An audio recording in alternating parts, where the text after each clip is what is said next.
कोटली आज़ाद कश्मीर के नवाही गांव डन्ना नंब में गुज़श्ता दिनों नज़ाकत राजा को कत्ल किए जाने की इब्तदाई तफ्तीश पुलिस थाना कोटली ने मुकम्मल कर ली। तफ्तीश के मुताबिक SHO थाना कोटली ताहिर अयूब ने बताया कि मकतूल राजा नज़ाकत को उसकी बीवी ने आशना के साथ मिलकर कत्ल किया। इसी हवाले से SHO थाना कोटली ताहिर अयूब ने एंकर पर्सन आकिब आबिद से गुफ्तगू की। ये जानते हैं।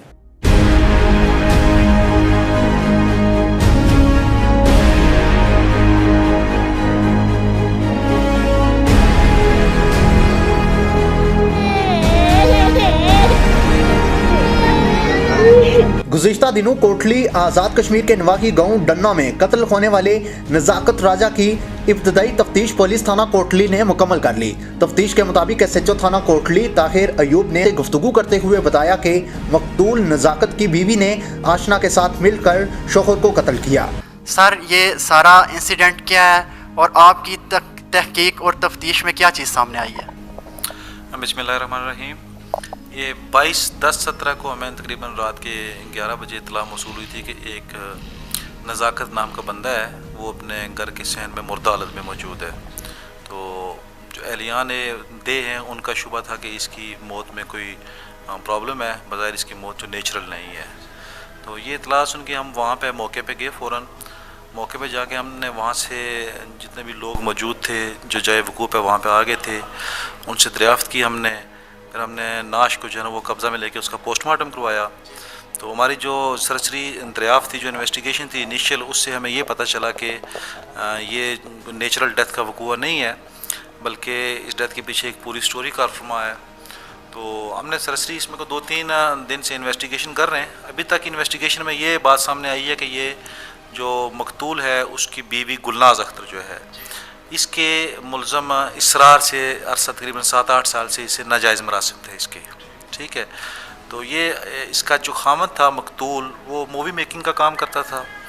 तो जब भी वो मूवी बनाने के लिए, शादी ब्याह की मूवी बनाने के लिए घर से बाहर होता था, तो उस वक्त ये अपने जो इसका आशना है इसरार, उसको अपने घर में बुलवा लिया करती थी।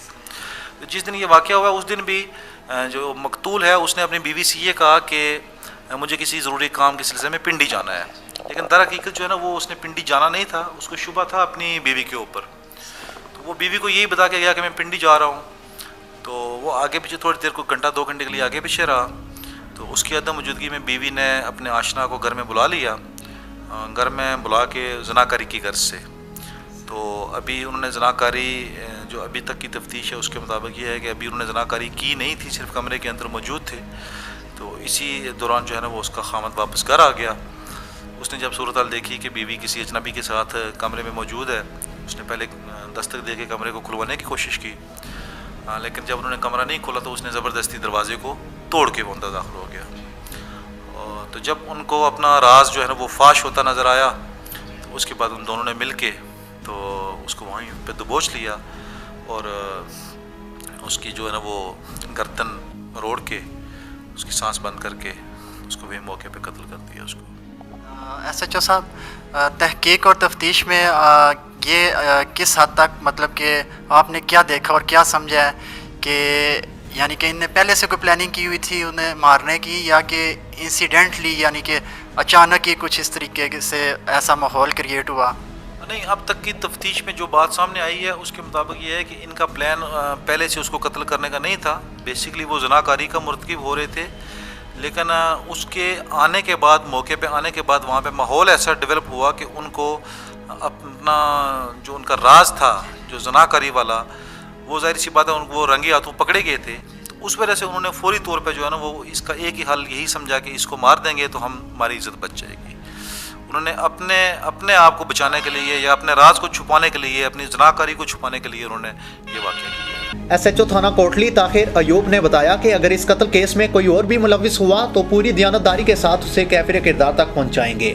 47 साला मकतूल राजा नज़ाकत 5 बच्चों का बाप था, जिनमें 4 बेटियां और 1 बेटा शामिल है। चूँकि मकतूल घर का वाहिद कफील था, इस तमाम तर सूरत हाल में मकतूल के बच्चों ने हुकूमत आज़ाद कश्मीर और हुकूमत पाकिस्तान से मदद और इंसाफ की अपील की है।